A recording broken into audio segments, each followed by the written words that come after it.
Klub supporter Sriwijaya FC pada tanggal 9 Juli kemarin menerima undangan dari PSSI dalam rangka pelatihan manajemen pengelolaan supporter.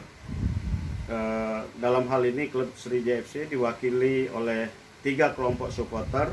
Yang pertama Sriwijaya Mania, Ultras Palembang, dan Singa Mania. Ketiga kelompok atau ketiga perwakilan supporter ini akan mengikuti kegiatan pelatihan supporter mulai dari tanggal 14 sampai tanggal 16 Juli 2020 di Jakarta.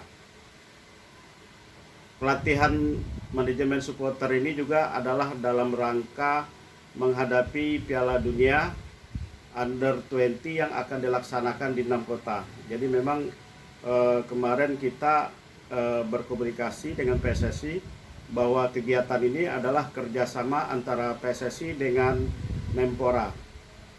Jadi yang diundang untuk mengikuti kegiatan ini terutama adalah 6